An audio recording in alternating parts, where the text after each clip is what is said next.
L'opposition politique, la société civile dans son format pluriel a conféré ses jours avec le présidium des concertations nationales. Dans ces forums, tout se fera par consensus, cohésion nationale oblige. Pour l'abbé José Poundou, les concertations nationales doivent constituer un cadre où les Congolais vont se parler sans tabou au nom de la paix pour la réconciliation effective. La chaussée 5 maisons à Barumbu, un véritable casse-tête pour les automobilistes.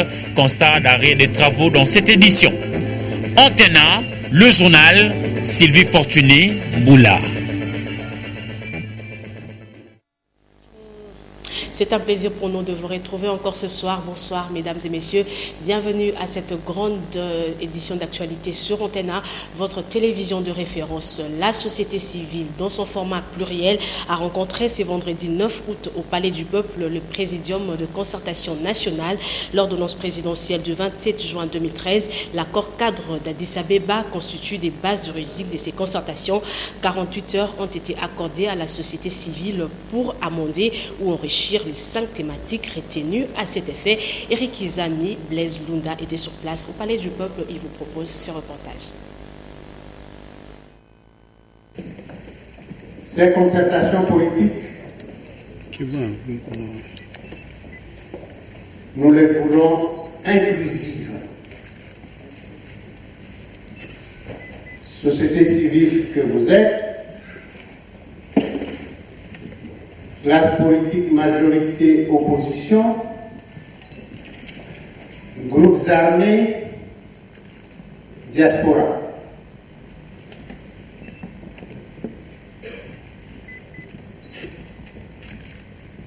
Aujourd'hui, vous êtes de la société civile et à l'intérieur de la société civile, il y a des structures.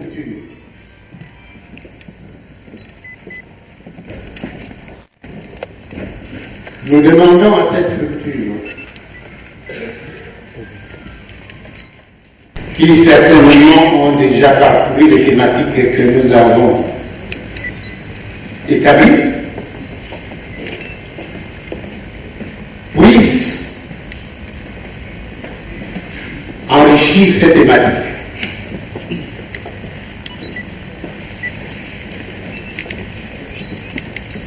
Et une fois que ces thématiques ont été enrichies, chaque corporation devra établir un mémorandum sous 48 heures pour transmettre au secrétariat technique. C'est magnifique, par consensus, tout va se prendre, toutes les décisions vont se prendre par consensus. Je pense que c'est magnifique. C'est magnifique et le présidium a pratiquement élargi, il a fait des consensus, il a accepté qu'il y ait quand même une commission préparatoire, ce qui n'était pas prévu.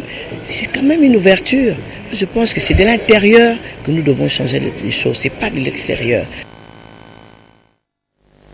Et vous le savez, le présidium de concertation nationale a procédé depuis hier à la publication de membres du secrétariat technique de ces futures assises. Mais de qui se compose de ces secrétariats techniques? Qu'en est-il du rôle de tout un chacun?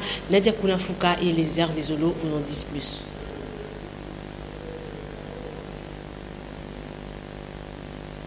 Les concertations nationales s'approchent à grands pas. On en veut pour preuve les dernières activités entreprises par les présidiums de ces assises. Parmi celles-ci, on note la publication de la liste de membres du secrétariat technique qui pilotera cet événement.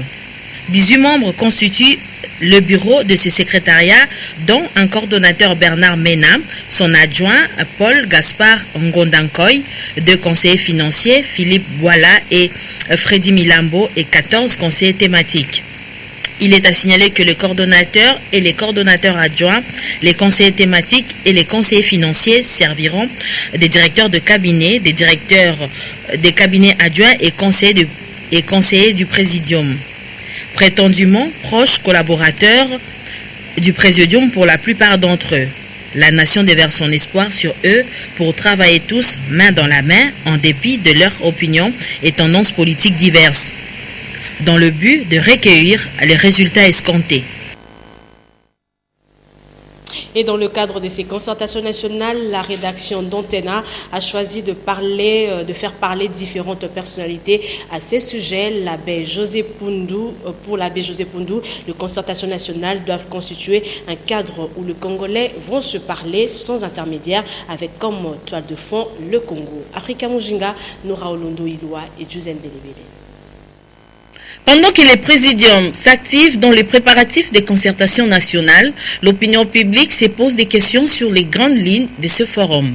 José Poundou, prêtre de son État, analyse à sa manière les termes et les attentes de ces assises. Ce que j'attends de ces concertations, c'est qu'il en sorte trois choses.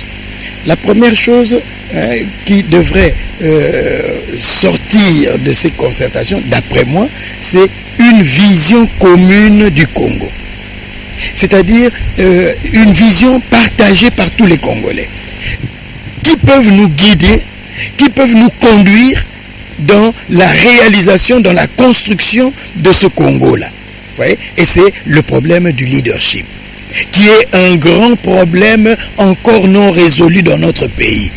Et ce problème de leadership, je ne le poserai pas d'abord en termes de personnalisation du pouvoir, non, en termes de portrait robot.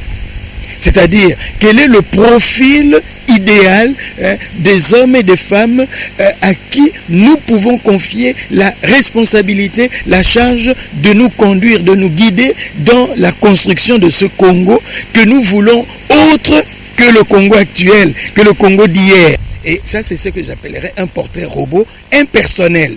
Qu'adviendra-t-il de la période post-concertation ? Une fois que nous avons le profil, eh bien, nous pouvons maintenant nous dire quels sont les axes prioritaires d'action à mener pour que ce Congo, n'est-ce pas, dont nous rêvons, ce Congo que nous voulons tous ensemble construire, n'est-ce pas, quels sont les axes prioritaires d'action que nous allons entreprendre. Les concertations nationales sont-elles encore une rencontre de plus autour du partage du pouvoir ? Attendons voir. D'autre part, le président de la société civile du Nord Kivu, Thomas Dakiamwiti, appelle la population de la province à observer le mardi 13 août 2013 une journée ville morte en mémoire des victimes de la guerre du 1-23. Il a lancé cet appel hier jeudi à Goma au terme de l'ultimatum de 7 jours que l'organisation a lancé à la brigade d'intervention de la MONUSCO. Pour rappel, la société civile du Nord Kivu a demandé à cette brigade de lancer en déant ses délais les opérations offensive contre les groupes armés dans le AM23. À Kinshasa, le bureau exécutif national du syndicat national de médecins monte au créneau. Il s'insurge contre le manque de résultats palpables après 2 mois des négociations avec le gouvernement de la République. Il récuse le fait que le gouvernement l'accuse d'avoir un compte virtuel. La position du SINAMED a été dite au cours d'une conférence de presse qu'ils ont tenue cet après-midi à leur siège à Kasavubu. Jean-Louis Miasikama y reviendra dans nos prochaines éditions. Dans le reste de l'actualité, la pédiatrie et l'orphelinat de Kimbondo, situés dans le quartier Kimbondo, dans la commune de Mongafula, ont connu une ambiance particulière ce mercredi 7 août 2013 avec la visite d'une délégation de la Fondation Gertler venue appuyer ses actions sociales en faveur de cette pédiatrie et de l'orphelinat. Natacha Boumongo, Josène Belebele. C'est depuis 1989 que l'on parle de l'existence de la pédiatrie et orphelinat de Kimbondo, situé dans la commune de Mongafula. Cet orphelinat accueille plus de 758 enfants qui ont pour la plupart été abandonnés par leur famille. Plus de 250 souffrent de la malnutrition, de graves handicaps physiques et mentaux, de VIH-Sida, du paludisme et de la tuberculose.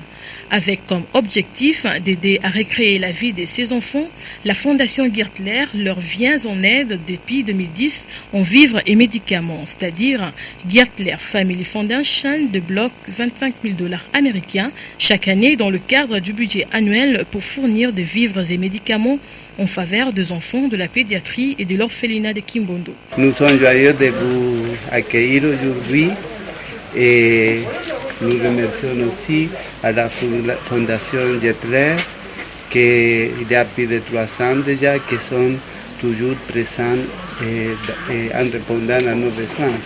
Vous connaissez bien que chaque jour, il a sa peine et ses besoins, surtout quand il y a plus de 700 enfants ici. Les enfants handicapés physiques et mentaux reçoivent la formation à l'agriculture, à l'élevage et pourquoi pas à l'art. Par cette assistance, la Fondation Gertler montre sa vocation de cultiver la paix, l'amour et le partage. Quand nous sommes venus visiter, nous avons vu toute l'ampleur, toute la détresse, toute l'importance de l'encadrement qui est apporté à nos enfants ici. Et c'est des enfants orphelins et abandonnés. Et la nature de l'intervention de la Fondation Famille Gertler consiste à nous donnons principalement les vivres et les médicaments. Et pourquoi les vivres? Tous ces enfants doivent être nourris. Nourrir 750 enfants, ce n'est pas peu de choses. Sachez aussi que la fondatrice de la pédiatrie et orphelinat de Kimbondo, Dr Laura Perna, communément appelée Maman Coco, est âgée de 94 ans. Elle figure parmi les icônes de cette pédiatrie du fait qu'elle a consacré toute sa vie à apporter l'amour, la joie et l'assistance aux enfants abandonnés et handicapés de la pédiatrie de Kimbondo. Demain, 19h. Réfectionné et réhabilité en 2011 par Gertler Family Foundation dans le but d'assurer une bonne formation et un avenir meilleur aux enfants, les P3 et P4 Binza à Delvaux promouvoient comme il se doit l'éducation de la plupart des enfants de cette partie de la capitale qui le fréquentent. Encore une fois, Natacha Boumongo et Juzem Belébé. Assurer l'éducation et la formation de nos enfants, c'est garantir leur avenir au bénéfice du pays. Fort de cette approche, Gertler Family Foundation, au travers de son patron Dan Gertler, a, dans le cadre de ses actions sociales, pris en charge dès 2011 la réhabilitation et le réfectionnement de cet établissement abandonné à son triste sort. Autrefois appelé Bwakanzoto, aujourd'hui EP3 et EP4, dans la commune d'Engaliema à Binza Delvaux, ce sont les enfants congolais qui en sont le premier bénéficiaire. Le coordonnateur et administrateur de la Fondation Famille Gertler nous retrace l'historique de cette école et l'investissement de sa fondation. C'était une école qui était complètement désertée par les enfants et les parents parce qu'il y avait une grosse érosion qui passait par ici. Et nous avons dû commencer d'abord par faire la clôture pour protéger parce que tout le monde passait par ici. Et cette école, au niveau de sa structure, n'avait plus de toiture parce que toutes les tôles étaient sointantes. Nous avons dû refaire la structure au niveau de la charpente et puis remplacer complètement la toiture et apporter tout ce que vous avez comme élément de peinture au niveau de porte, refaire toutes les portes et les fenêtres. Nous avons aussi fourni le mobilier scolaire ainsi que les fournitures pour les enfants. C'est une contribution de la Fondation Famille Gertler à l'éducation, au chantier éducation de la République. Grâce à ces travaux de réfectionnement et réhabilitation, les enfants qui étudient dans les conditions requises font de résultats satisfaisants. Aujourd'hui, là, cette école a fait la fierté. Ils ont eu même un lauréat il y a 2 ans. Cette école a sorti le lauréat au niveau de l'école primaire, au niveau du certificat de l'école primaire. Et nous en étions très très fiers. Penser à l'éducation, c'est sauver toute une nation. Dan Gertler, dans ses actions sociales, investit dans l'assistance à plusieurs couches vulnérables des Congolais. Par ailleurs, les victimes de cas de sinistres ont été indemnisées à l'EPAS jeudi sinistre délimité par l'assureur institutionnel. Ce 8 août, cette opération jeudi sinistre a connu la contribution de 8 agences SONAS qui ont payé pour les assurances vie, incendie et automobile. Willy Kacha.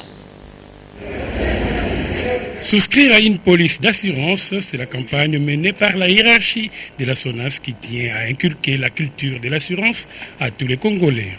Voilà pourquoi elle met à la disposition de sa clientèle toute une gamme de produits d'assurance dans les agences de Kinshasa et de l'arrière-pays. Ce 8 août 2013, 3 produits ont fait l'objet de la paye des dossiers sinistres à l'espace jeudi sinistre de l'IMET. Il s'agit de l'assurance vie, incendie et automobile. Par ailleurs, le monopole des assurances revient à la SONAS jusqu'à ces jours et les sinistrés le savent. Il félicite à cet effet l'engagement et la détermination de servir qui anime Carole Aguito Amela, administrateur délégué de la Société nationale d'assurance. Moi, je suis très content du fait que je suis venu à la SONAS et retirer les soldes qui étaient restés. Et je l'ai eu sans laquine, sans problème. Je suis très content. Ils sont en train de faire son travail avec des as. En tout cas, je n'ai même pas assez de commentaires à faire à ce sujet. Les gens qui doutent, peut-être ils sont en train de vivre par un système d'ignorance, mais il faut souscrire ou soit connaître un problème. Par là, il pourra même savoir l'importance de l'assurance. Mais l'assurance est là pour le bien du personnel. Il y a l'assurance vie, sinistre, voire même immobilière. Parmi les dossiers payés figurent notamment celle de la Direction Générale et de l'Agence des 30 juin.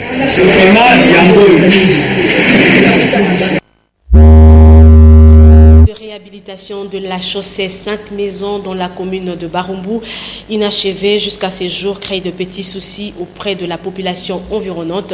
Ce vendredi, nos reporters sont descendus sur le terrain pour faire le constat. Vanessa Leta-Tchala, Patricia Amouli et Mathieu Ngadipovi. Au moment où la population de certains coins de la capitale vit la révolution de la modernité, à Barumbu, ce n'est pas le cas. Amorcé depuis près de 2 ans, les travaux de réhabilitation de l'avenue 5 Maisons inquiètent quant à son finissage. Alors qu'il n'est resté que la pousse désenrobée, les ingénieurs ont déserté les lieux, laissant ainsi le loisir à la population d'aspirer la poussière à volonté. Nous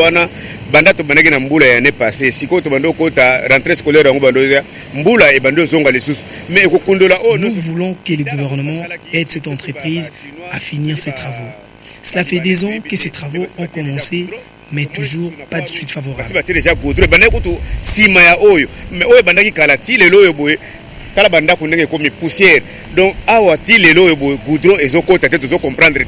Les tenants des restaurants et les salles de fête déplorent cette situation qui est à la base de la baisse de la fréquentation de la clientèle.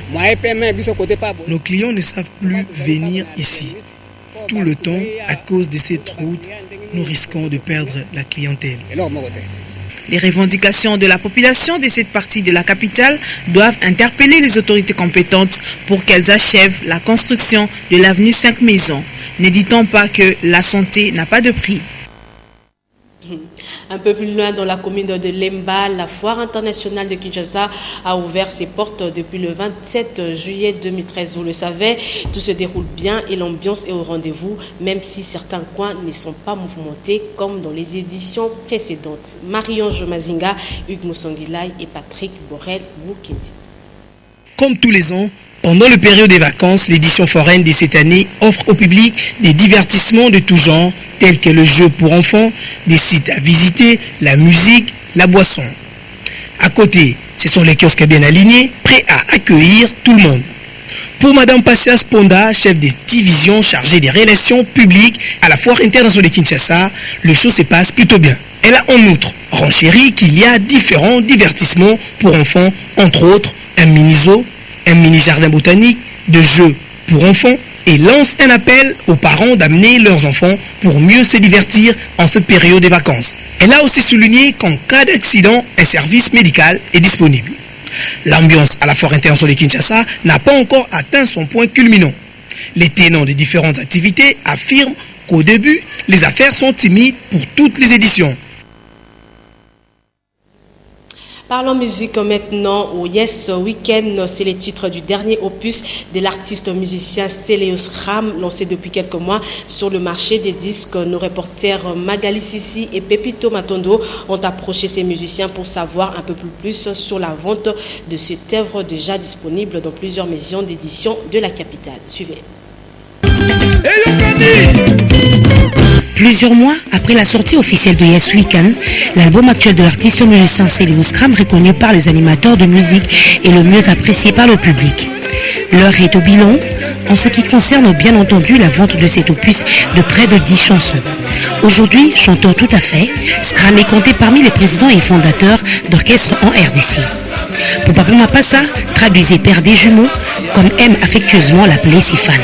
L'album Yes Weekend a été composé non seulement dans le but de faire danser le public, mais aussi de les instruire à travers les paroles très profondes tirées de l'expérience de la vie de tous les jours. C'est grâce à cette œuvre qu'il a pu arracher quelques contrats au niveau national. Mon album, ça marche trop bien, trop bien. Il y a des belles chansons, il y a des animations terribles. On est en train de bosser un mini-album.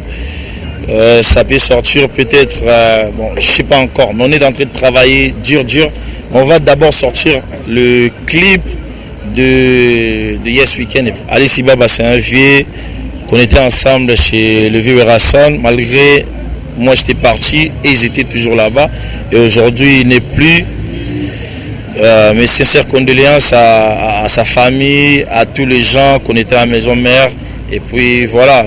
Malgré la résiliation du contrat avec son producteur, Plus 10 promet de continuer à satisfaire son public. Pour l'instant, il poursuit avec la préparation de son mini-album. Céléo Scram n'a pas manqué de saluer la mémoire d'Alice Baba, l'un de grands mécènes de la musique congolaise décédé à Kinshasa le 4 août 2013. La mort vient de frapper une fois de plus la famille artistique congolaise. Likinga Mazenga, surnommé Redo, a quitté la terre des hommes hier jeudi en France. Magali Sissi. Il n'est plus. Et pourtant, il faisait la plus belle voix de Zaïko de tous les temps. C'est Likinga Mazenga alias Redo. L'artiste est décédé le jeudi 8 août 2013 à l'hôpital de Reims en France suite à un arrêt cardiaque. C'est en 1969 qu'il aborde la carrière musicale au sein des jeunes formations de la commune de Kinshasa, les Malou. Redo a su développer dans ses arrangements et ses compositions les innovations harmonieuses et rythmiques des maîtres fondateurs de Zaïko Langalanga. En 1971, il accompagne avec brio les trios Kadima. De l'Empire Bakuba, en 1975, Likinga fait la preuve de son talent en intégrant par la grande porte la formation de Zaïko. Il fut parmi les têtes d'affiche qui ont créé Zaïko Familia Day. C'est depuis sa sortie de prison et sa maladie que l'artiste s'est consacré à la musique sacrée pour glorifier Dieu qui l'a sauvé. Né le 15 mars 1954 à Kinshasa, Likinga est mort à l'âge de 59 ans. Que la terre de nos ancêtres lui soit douce et légère. Que la terre de nos ancêtres lui soit douce et légère, comme vient de le dire Magali Sissi. À présent, nous vous proposons la revue de presse dans une sélection et commentaires de Polydor Ngaziami. Revue de presse.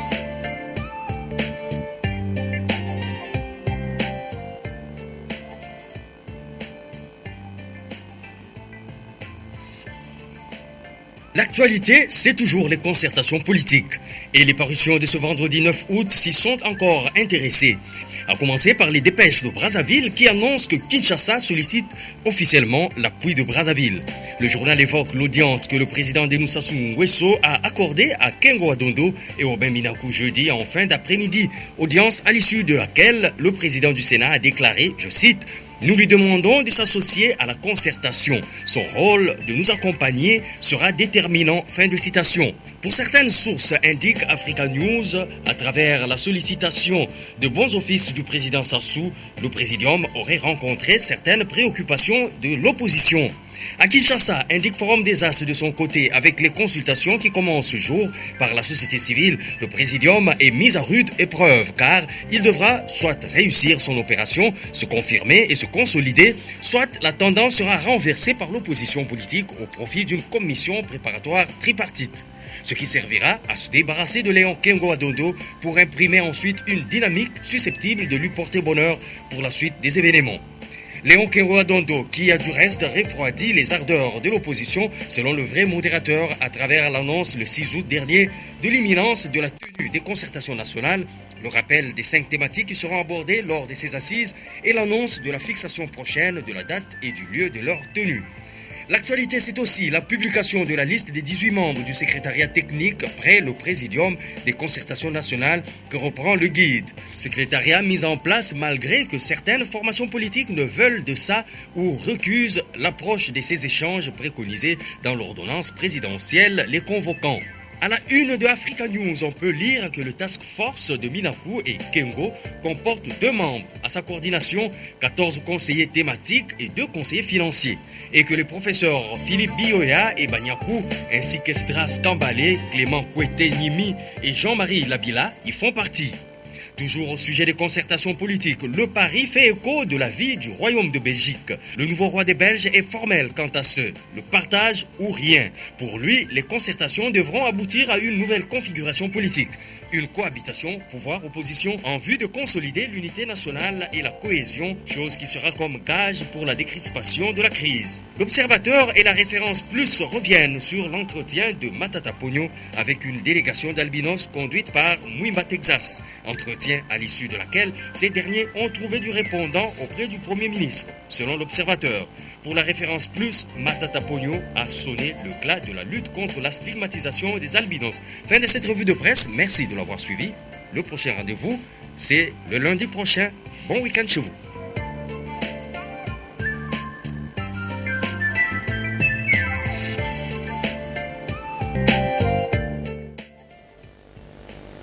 Ce journal est terminé. Merci à vous tous qui l'avez reçu chez vous. Le prochain des actualités, c'est demain à partir de 7h avec Nadia Poulanfouka.